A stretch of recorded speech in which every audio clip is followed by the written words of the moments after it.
اصولی طور پر یہ بات ثابت ہے کہ حضور پر جادو ہوا اور جادو کا کچھ اثر بھی آپ پر ظاہر ہوا اور اس کے ازالے کے لیے یہ صورتیں نازل کی گئیں۔ اس پہلو سے بھی یہ ثابت ہو جاتا ہے، اس لیے کہ جادو کا جو قصہ ہے نبی اکرم صلی اللہ علیہ وسلم پر، وہ میں آپ کے سامنے اس وقت اجمالاً بیان کر دیتا ہوں۔ یہ ہماری تفسیروں میں بڑی تفصیل کے ساتھ موجود ہے، بلکہ مولانا مودودی نے تو تمام روایات کو جمع کر کے اس کا ایک پورا مربوط جو ہے تسلسل کے ساتھ پورا ایک واقعہ مرتب کر کے اپنی کتاب میں تفہیم میں درج کر دیا ہے۔ یہ واقعہ ہے صلح حدیبیہ کے بعد کا۔ صلح حدیبیہ کے بعد جیسا کہ آپ کو معلوم ہے کہ نبی اکرم صلی اللہ علیہ وسلم چونکہ مشرکین عرب کی طرف سے فارغ ہو گئے اور یکسو ہو کر اب آپ نے یہود خیبر میں جو آباد تھے اور جو لوگ یہاں سے گئے تھے مدینے سے، وہ بھی وہیں جا کر آباد ہو گئے تھے اور وہ اسلام کی مخالفت کا ایک بہت بڑا مرکز بن گیا۔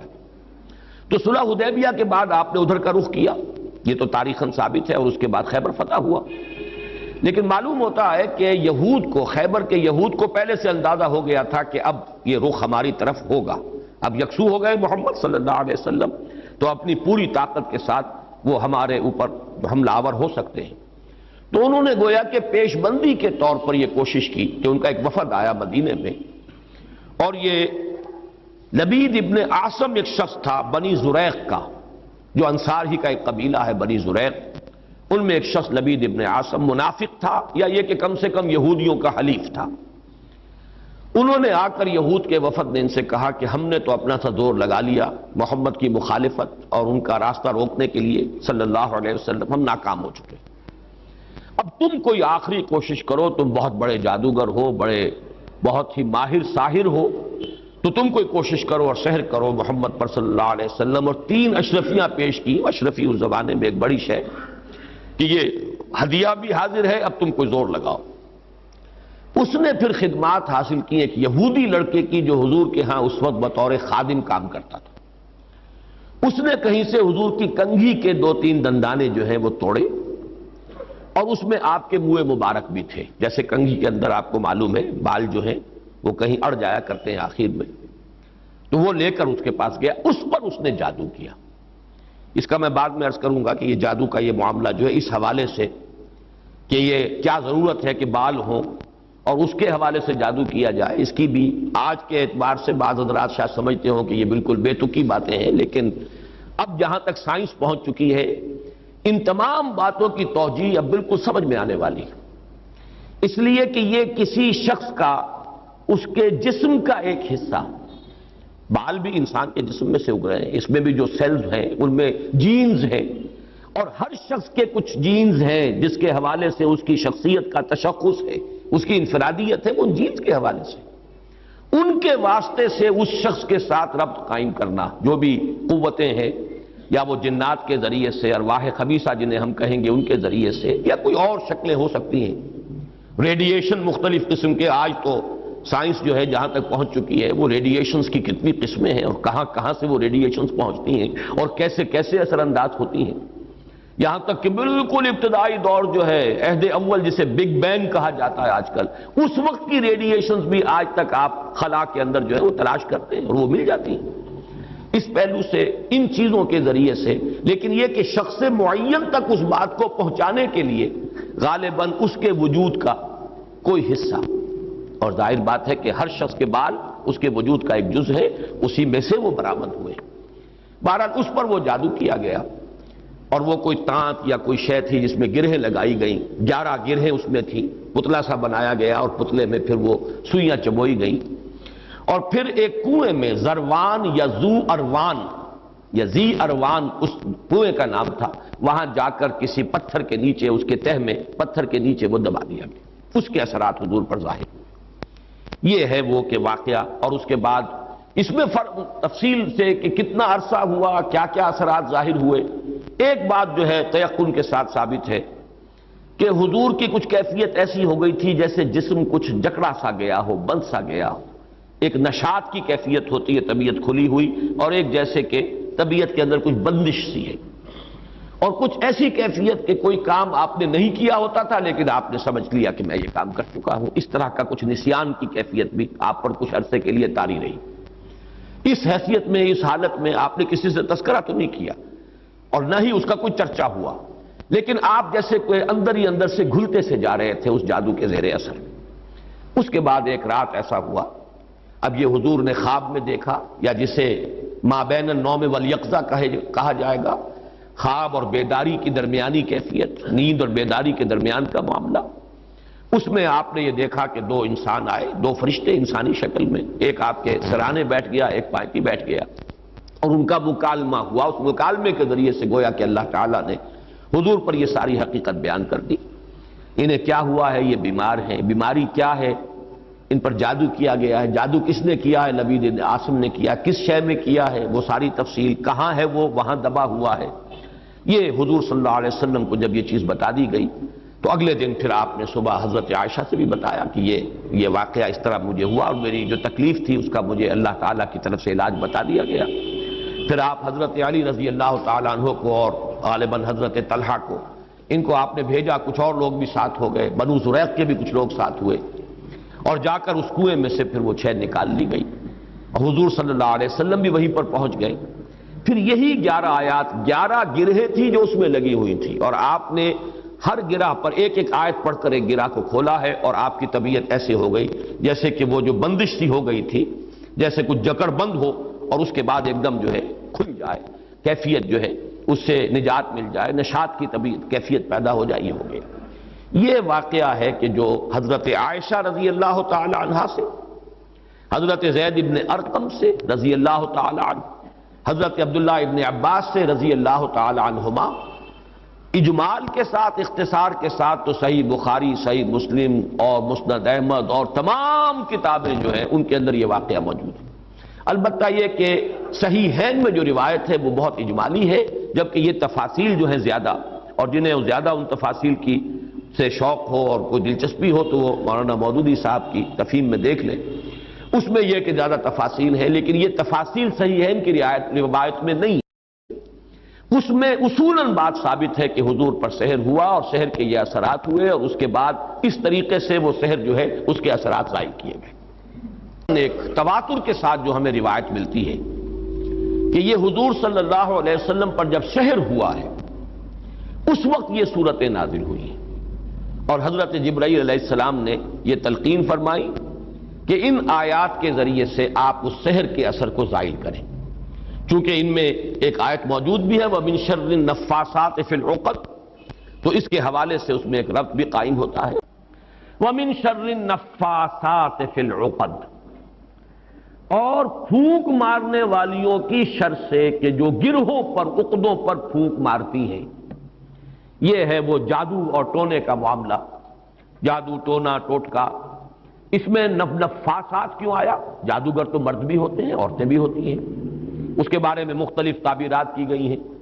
چونکہ ان کے نفوس کی یہ شرارت ہے لہذا نفس کی طرف نسبت دیتے ہوئے اسے مؤنث بنایا گیا، یا چونکہ ان کی جماعتیں ہیں، ان کے گروہ ہیں، لہذا ایک جماعت کے لیے لفظ مؤنث کہا جاتا ہے عربی زبان میں، تو شاید اس کے اعتبار سے نفاسات کہا گیا۔ ایک رائے یہ بھی ہے کہ عاصم ابن لبید کی بہنیں اور بیٹیاں خاص طور پر ماہر تھیں، اور جو جادو اس نے کیا حضور صلی اللہ علیہ وسلم پر اس میں وہ بھی شامل تھی، اس لیے شاید یہ نفاسات کا لفظ آیا ہے۔ بہرحال اس پر ہمارے تمام مفسرین کا اجماع ہے کہ اس سے مراد ہے جادو کے لیے، ٹونے کے لیے، ٹوٹکے کے لیے کچھ پھونک پھونک کر گرہوں پر پھونکے مارنا اور گرہ لگانا۔ عقد یہ جمع ہے عقدے کی، عقدہ کہتے ہیں گرہ، تو عقدہ جمع اس کی عقد، گرہوں پر پھونکے مارنے والیوں کے شر سے رب الفلق کی پناہ میں آتا ہوں۔ جادو برحق ہے، کلمات کی تاثیر ثابت ہے، ہر کلمہ، کلمہ خیر ہو، کلمہ شر ہو، اس کی کوئی تاثیر ہے، اس کے کوئی نتائج ہے، اور اس کے نتائج نکلتے ہیں، جیسے کہ جسمانی کسی کو زخم لگایا جائے، جیسے حضور صلی اللہ علیہ وسلم کو بھی زخم لگا ہے غزوہ احد میں، خون کا فوارہ چھوٹا،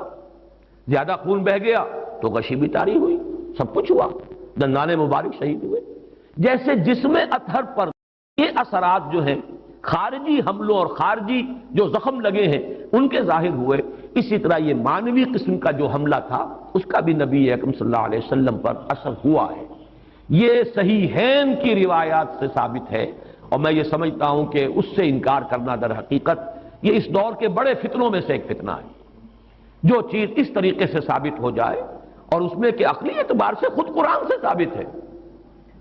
اس لیے کہ حضرت موسیٰ علیہ السلام پر بھی جادوگروں کے جادو کا اثر ہوا، قرآن میں ثابت ہے. جب مقابلہ ہوا ہے اور حضرت موسیٰ علیہ السلام کا معجزہ بھی یہی تھا نا کہ عصا ڈالتے تھے زمین میں، وہ اژدہا بن جاتا تھا. حیۃ تسعیٰ، سانپ ہے ہلنے والا، چل رہا ہے. اور وہی کچھ انہوں نے کر کے دکھا دیا عارضی طور پر. جادوگر آئے، انہوں نے اپنی چھڑیاں اور اپنی رسیاں پھینکی اور وہ بھی نظر آئیں. سب کو نظر آئیں کہ جیسے سانپ ہے چل رہے.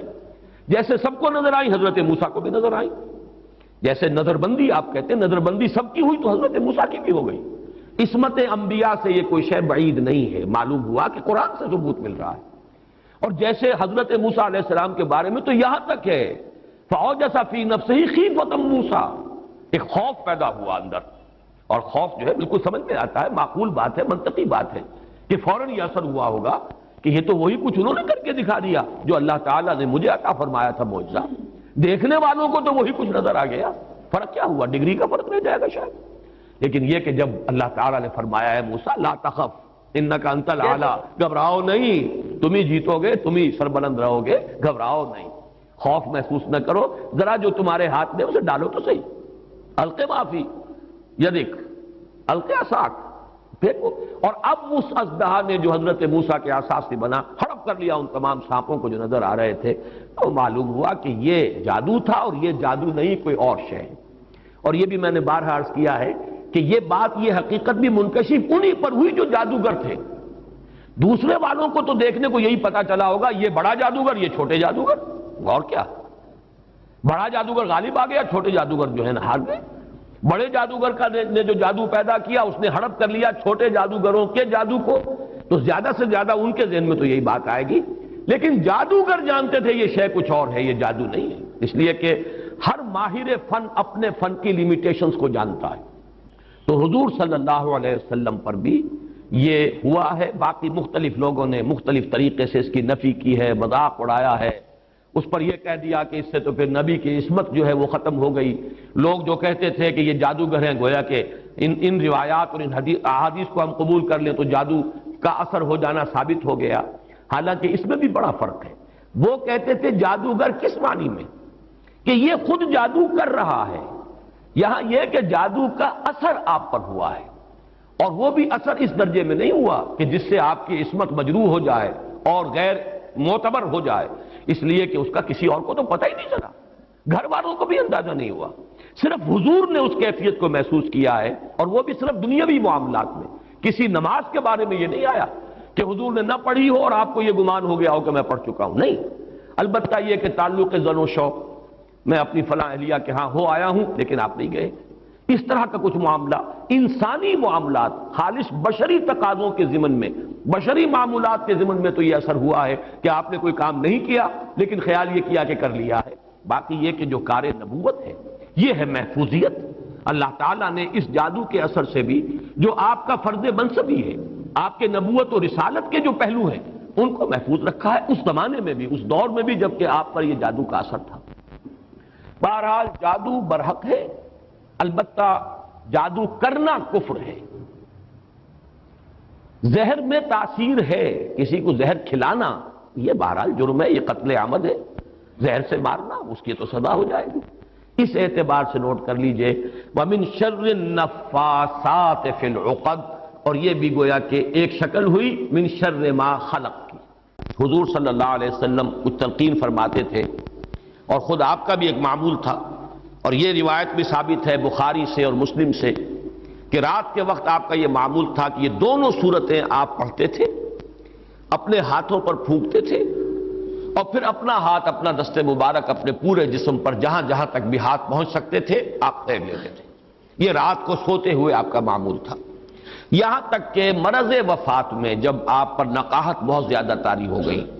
تو ایسا بھی ہوتا رہا ہے کہ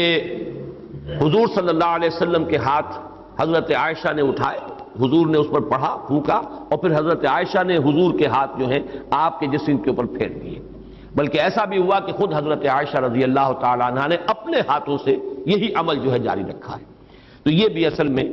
نبی اکرم صلی اللہ علیہ وسلم کا جو ایک خاص تعلق ان دو صورتوں کے ساتھ ہے اس لیے کہ روایات سے یہ معلوم ہوتا ہے کہ ان کے نزول سے پہلے قرآن مجید میں بھی مختلف جگہوں پر جو ہے وہ استعاذے کا حکم موجود ہے، تو حضور سے بھی بہت سی دعائیں منقول ہیں جن میں آپ استعاذہ کرتے تھے، پناہ طلب کرتے تھے مختلف چیزوں سے۔ اعوذ باللہ، اللہم انی اعوذ بک من العجز والکسل ومن البخل والشح، مختلف جو ہے حضور سے روایات ثابت ہیں۔ وَنَعُوذُ بِاللَّهِ مِن شُرُورِ أَنفُسِنَا وَمِن سَيِّئَاتِ أَعْمَالِنَا، اب یہ تمام چیزیں جو حضور سے ثابت ہیں، لیکن جب یہ صورتیں نازل ہو گئی تو اس کے بعد حضور صلی اللہ علیہ وسلم نے گویا کہ تعوذ جو ہے اپنا اس کو خاص کر لیا ان دو صورتوں کے ساتھ، گویا